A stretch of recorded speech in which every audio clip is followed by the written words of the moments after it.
आज हम देखते हैं व्यक्तिवाद। व्यक्तिवाद का उदय 16वीं शताब्दी में हुआ। आधुनिक युग की विचारधारा है यह। व्यक्ति की स्वतंत्रता का प्रबल समर्थक करती है। यह व्यक्तिवाद जो है व्यक्ति की स्वतंत्रता का प्रबल समर्थक करती है हर प्रकार के क्षेत्र में, चाहे वह राजनीतिक क्षेत्र हो, चाहे वह सामाजिक क्षेत्र हो, वह सांस्कृतिक क्षेत्र हो, जो भी क्षेत्र हो वह हर प्रकार के क्षेत्र में व्यक्ति की स्वतंत्रता का समर्थक करती है। व्यक्तिवाद एक ऐसी विचारधारा है जो उत्पादन के साधन भूमि व उद्योग उत्पादन के साधन होते हैं और इत्यादि जो भी होते हैं पर व्यक्ति का नियंत्रण स्वीकार करती है। उत्पादन के साधनों पर व्यक्ति का नियंत्रण स्वीकार करती है और राज्य को एक बुराई मानते हुए उसके कार्यों को सीमित कर देना चाहती है। व्यक्तिवाद जो है राज्य को बुराई मानता है। सामंतशाही व पोप का महत्व था कब? 16वीं शताब्दी में, जिसका अंत हुआ पुनर्जागरण आंदोलन के माध्यम से व धर्म सुधार आंदोलन के माध्यम से। 16वीं शताब्दी में पोप का ज़्यादा महत्व था, उस टाइम पे ज़्यादा प्रभुत्व था और पुनर्जागरण, धर्म सुधार और भी जो आंदोलन हुए समाज में, उससे पोप व सामंतशाहियों के महत्व में घटाव हुआ, जिससे उस समय 16वीं शताब्दी में ही मानवतावाद को प्रतिस्थापित किया गया, यानी कि व्यक्तिवाद का प्रारंभ हुआ, उदय हुआ। व्यक्तिवाद के समर्थक हैं Herbert Spencer, Adam Smith, Locke, Jefferson, Berlin Hayek, Oakeshott इत्यादि। व्यक्तिवाद का प्रारंभ हमें हॉब्स के विचारों में मिलता है। उसकी पुस्तक लेवियाथन में व्यक्तिवाद का प्रबल समर्थक लॉक ने किया है। उसकी पुस्तक लेवियाथन में व्यक्तिवाद का प्रबल समर्थक लॉक ने किया है। अपनी पुस्तक टू ट्रीटीज ऑन गवर्नमेंट में उनका कहना था कि व्यक्ति को 3 अधिकार जन्म से प्राप्त होते हैं।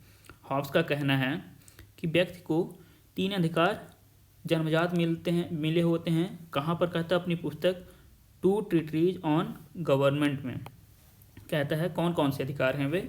जीवन का अधिकार, स्वतंत्रता का अधिकार तथा संपत्ति का अधिकार। इन्हें व्यक्तिवाद का जनक भी कहा जाता है। हॉब्स को व्यक्तिवाद का जनक भी कहा जाता है। व्यक्तिवाद की विशेषताएं क्या होती हैं? व्यक्ति राज्य को एक आवश्यक बुराई मानता है। आवश्यक बुराई, ये ध्यान देने वाली बात है। आवश्यक बुराई आवश्यक क्यों होता है? क्योंकि यह व्यक्ति की सुरक्षा करता है। बुराई क्यों है? क्योंकि यह व्यक्ति के जीवन में दखल देता है, कानूनों के द्वारा रोक टोक करता है। व्यक्तिवाद राज्य को साधन मानता है। व्यक्तिवाद जो है राज्य को साधन मानता है और व्यक्ति को साध्य मानता है, यानी कि व्यक्ति के जीवन को अच्छा बनाने के लिए राज्य एक साधन मात्र है, जिसके माध्यम से व्यक्ति अपना जीवन आगे की ओर बढ़ाता है। यह व्यक्ति को साध्य व्यक्तिवाद व्यक्ति को साध्य अथवा लक्ष्य मानता है, यानी कि व्यक्ति को साध्य मानता है तथा व्यक्तित्व के विकास पर बल देता है। व्यक्तिवादी व्यक्ति की स्वतंत्रता पर अत्यधिक बल देते हैं। व्यक्ति केंद्रीय विचारधारा होती है व्यक्तिवाद। व्यक्ति केंद्रीय विचारधारा होता है व्यक्तिवाद। व्यक्तिवाद जो है राज्य को एक कृत्रिम संस्था मानता है। व्यक्ति साध्य, राज्य साधन मानता है। व्यक्ति एक विवेकशील प्राणी है। व्यक्तिवाद का मानना है कि व्यक्ति एक विवेकशील प्राणी है। उसके ऊपर राज्य के द्वारा, कानूनों के द्वारा ज़्यादा प्रतिबंध नहीं लगाना चाहिए, ज़्यादा कानून नहीं थोपने चाहिए। वह अपना विकास स्वयं कर सकता है।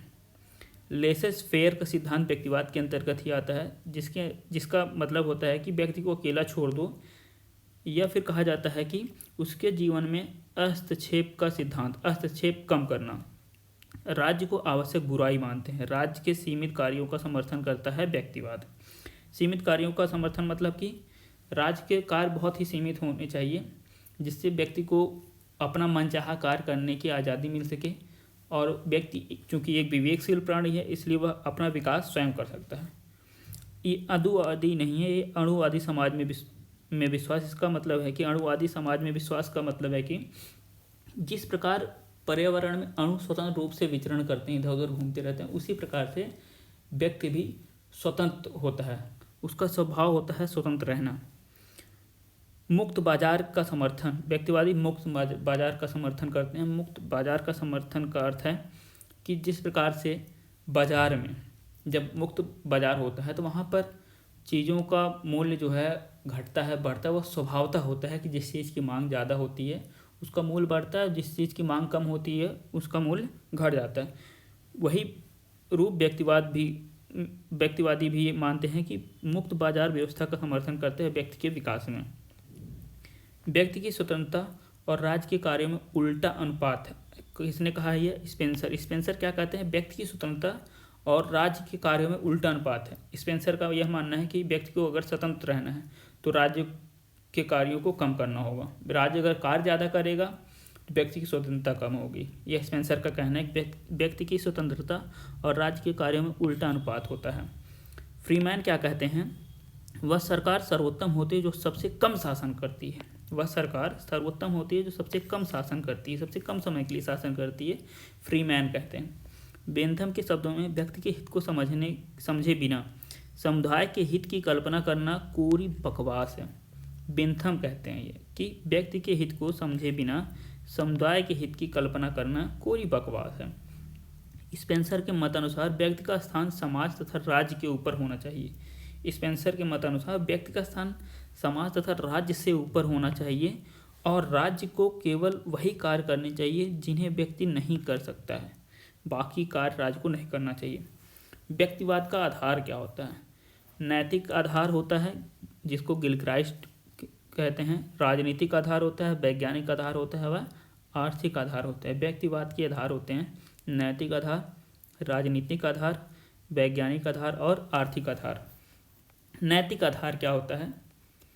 नैतिक आधार व्यक्तिवाद के समर्थन में नैतिक तर्क यह है कि प्रत्येक व्यक्ति का अपना अलग व्यक्तित्व और विशेषता होती है, अतः यह आवश्यक है कि राज्य सभी व्यक्तियों को समान न समझे, अपितु प्रत्येक व्यक्ति को उसकी इच्छा के अनुसार अपनी शिक्षा, व्यवसाय और मनोरंजन आदि कार्यों को करने की स्वतंत्रता होनी चाहिए। नैतिक तर्क होता है यह कि प्रत्येक व्यक्ति में एक विशेष गुण होता है, अतः राज्य जो है सभी व्यक्तियों को एक समान रूप से न माने, न समझे, क्योंकि प्रत्येक व्यक्ति को उसकी इच्छा के अनुसार उसकी शिक्षा, व्यवसाय तथा मनोरंजन आदि कार्यों को करने की स्वतंत्रता होनी चाहिए। मिल ने कहा है कि व्यक्तिगत जीवन में राजकीय हस्तक्षेप व्यक्ति के आत्मविश्वास को नष्ट कर देता है। व्यक्ति के आत्मविश्वास को नष्ट करता है राज्य का हस्तक्षेप।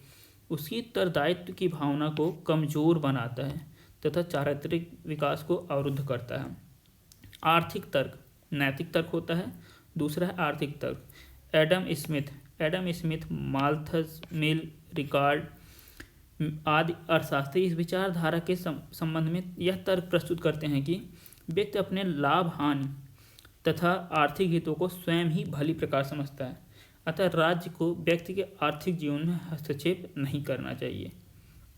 ऐतिहासिक तर्क तीसरा है ऐतिहासिक तर्क।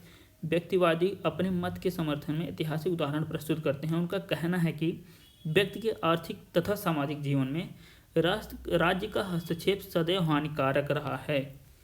राज्य ने मूल्य पर नियंत्रण किया तो चोर बाजारी बढ़ी, उत्पादन अपने हाथ में लिया तो भ्रष्टाचार बढ़ा और धार्मिक जीवन में हस्तक्षेप से क्रांतियाँ हुई हैं, अतः राज्य को हस्तक्षेप न करने की नीति का ही पालन करना चाहिए। प्राणि वैज्ञानिक तर्क क्या है?